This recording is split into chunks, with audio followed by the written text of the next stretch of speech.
भारत और चीन की सीमा पर पिछले कुछ दिनों से तनाव की स्थिति थी। अब जो खबरें आ रही हैं उसके अनुसार ये तय हुआ है कि दोनों साइड्स डिसएंगेज करेंगे आने वाले दिनों में। हमारे साथ हैं Jaidev Ranade, former additional secretary Bharat सरकार में रहे हैं, सिक्योरिटी एंड इंटेलिजेंस एक्सपर्ट हैं और चाइना के भारत के सबसे बड़े विशेषज्ञों में से एक हैं। हमारे साथ बात करने के लिए बहुत बहुत धन्यवाद। जैसा कि अभी सुनने में आ रहा है कि इंडिया और चाइना में फाइनली एक किसी तरह का कंसेंसस बना है कि डिसएंगेज करेंगे। ऐसा ही कुछ 6 जून को जो टॉक्स हुई थी उनमें भी था। जिस तरह की स्थिति सीमा पर बनी हुई है, किस तरह का आपको लगता है कि आने वाले दिनों में क्या शांति बहाल हो पाएगी या कैसी स्थिति रहेगी? मेरे ख्याल से ये जो स्थिति जो है काफी गंभीर है और टॉक्स हुए हैं जरूर, काफी लंबे चली थी। मेरे ख्याल से 10 घंटे से ज्यादा लेफ्टिनेंट जनरल्स की बातचीत हुई। पर ये डिसएंगेजमेंट जो ये कह रहे हैं कि चीन जो है मंजूर हो गई है, उसमें मेरे देखना पड़ेगा कि एग्जैक्ट लैंग्वेज क्या है और वाकई डिसएंगेजमेंट की बात कर रहे हैं या नहीं। क्योंकि चीन का कहना ये है कि वो एलएसी क्रॉस किए ही नहीं और हमारे तरफ आए भी नहीं है। वो एक बात। दूसरी बात कि उन्होंने तो पूरी गलवान वैली को क्लेम किया हुआ है कि वो बहुत समय से चीन की सॉवरेंटी वहाँ पे एक्सरसाइज हुई है।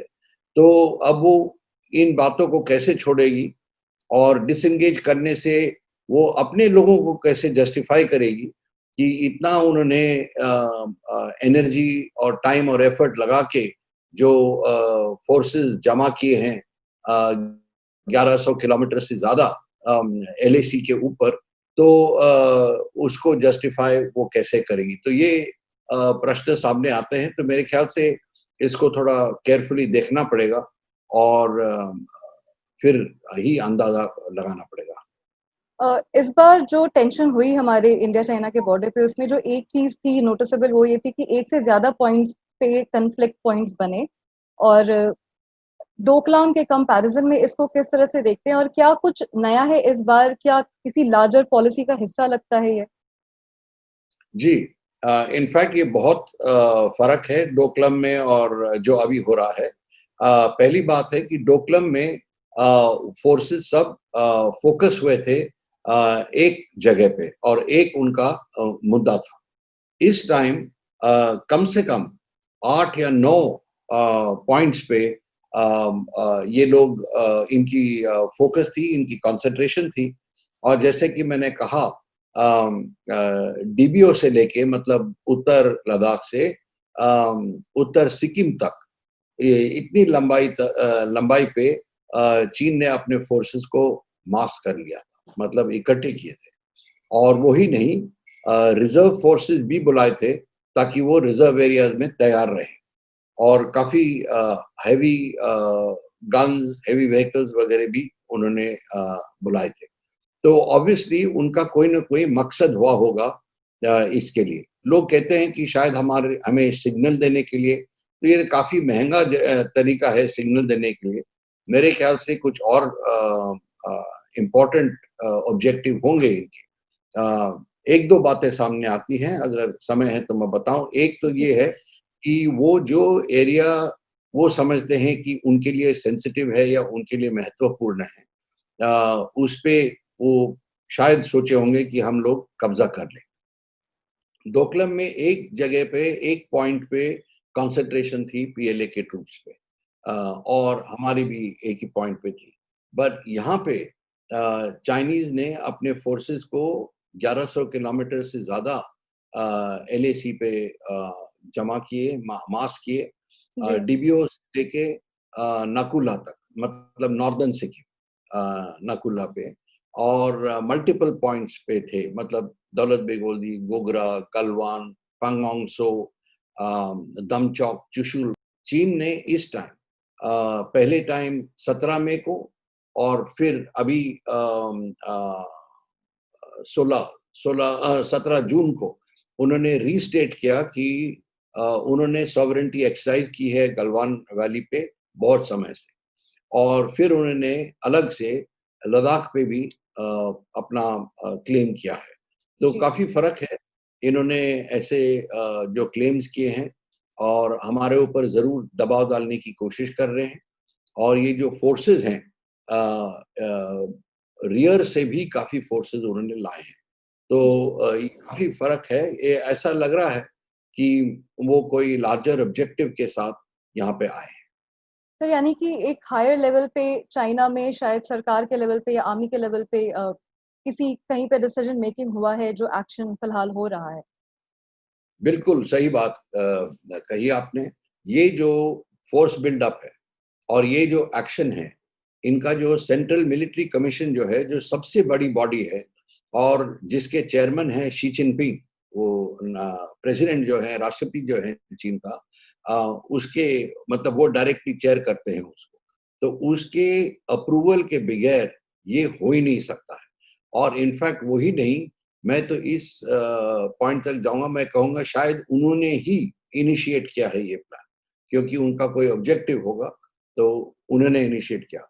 ये रिस्पॉन्सिबिलिटी ऑपरेशन कैरी आउट करने के लिए ये इनका जो वेस्टर्न थिएटर कमांडर है चाओ चुंग की, उसको दिया है। तो चाओ चुन ची जो है वो काफ़ी वेटरन सोल्जर है इनका, जनरल है, फुल जनरल है। 89 में सिनो वाइट वियतनाम का जो युद्ध हुआ था, उसमें भाग लिया था उसने। तो वो रिस्पेक्टेड आदमी है और उसकी ओवरऑल रिस्पॉन्सिबिलिटी अभी है, इसको ठीक तरह से फर्दर करने के लिए, मतलब ऑपरेशन सक्सेस करने के लिए। पर ये ज़रूर है कि शी जिनपिंग ने खुद इसकी अप्रूवल ज़रूर दी है।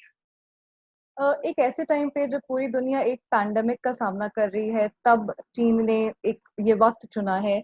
अंतर्राष्ट्रीय पॉलिटिक्स का भी क्या इसमें कोई रोल है? भारत के जो डायनामिक्स हैं यूएस या रशिया के साथ या इन सब देशों के बीच के जो डायनामिक्स हैं, क्या वो भी इसमें कहीं पे आते हैं? मुद्दा नहीं है, पर ज़रूर एक विषय है और ये जो है चीन हमेशा इस बात से थोड़ी सतर्क रहती है कि ये भारत और अमेरिका की जो रिलेशनशिप है वो ज़्यादा नज़दीक ना हो। अगर ये ज़्यादा नज़दीक हो जाएँगे तो चीन के खिलाफ ये रिश्ता बन रहा है इनका। तो ये चीन की सोच गलत है, क्योंकि हम लोग कहते हैं कि हम स्ट्रैटेजिक ऑटोनॉमी रखते हैं और हम लोग सबके साथ इक्विडिस्टेंट बन के अपने ऑप्शंस खुले रखते हैं, पर चीन की समझ वो नहीं है। चीन हमेशा ये सोचती है कि भारत और अमेरिका अगर नज़दीक गए, तो चीन का एनसर्कलमेंट करने की कोशिश कर रहे हैं। यानी कि अमेरिका जो है, भारत को लेके ऑस्ट्रेलिया को लेके, सिंगापुर को लेके, जापान को लेके चीन को चीन के मतलब एनसर्कल करे। तो ये उनका ज़रूर एक फ़िक्र है। दूसरी जो है, आपने कोविड का ज़िक्र किया। उन्होंने फ़ायदा उठाया है कि इस टाइम वो सोचते हैं कि अमेरिका कोविड में व्यस्त है, बाकी के यूरोप भी व्यस्त हैं, भारत भी उसमें व्यस्त है, तो ये सही टाइम समझ के उन्होंने ये सब किया है कि बाकी के दो देश वो आ नहीं पाएँगे और भारत जो है उसका अटेंशन पूरा कोविड में लगा हुआ है, तो इस टाइम भारत वीक रहेगी। उनके बीच में उनके स्टेटमेंट्स भी आए थे कि हमारी जो सेना है वो कोविड से मतलब थोड़ा बहुत ये हुए हैं, मतलब वीकन हुए हैं। वो गलत है, बट वो उनका प्रोपेगेंडा था। तो मेरे ख्याल से उन्होंने ये खास चुन के किया है, क्योंकि वो पहले कोविड से निकल गए। तो वो समझते हैं कि वो इस टाइम उनका विंडो ऑफ स्ट्रेटेजिक अपॉर्च्युनिटी है। पर क्या इस इवेंट में कोई इमीडिएट ट्रिगर भी था? क्योंकि ये भी कहा जा रहा है कि कश्मीर का जो स्टेटस चेंज हुआ है शायद वो एक ट्रिगर रहा हो और ये भी बात हो रही है कि जो इंफ्रास्ट्रक्चर चीन बना रहा है उस इलाके में शायद वो वजह हो। तो इस तरह से आप क्या देखते हैं इसमें? जी, बिल्कुल सही। वही मैंने शायद पहले ज़िक्र किया कि जो मेन मुद्दा है इनका, वो है कि उनकी जो जहाँ स्ट्रेटेजिक इन्वेस्टमेंट्स हैं और फाइनेंशियल इन्वेस्टमेंट्स हैं, उनको सिक्योर करना है। और वो सब हैं अक्साई चिन, पीओके, गिलगिट बाल्टिस्तान में। जो मैं कहूँगा, मैं उसको कहता हूँ वाइडर लद्दाख एरिया। तो वो वाइडर लद्दाख एरिया को वो उसमें उनके इन्वेस्टमेंट्स हैं।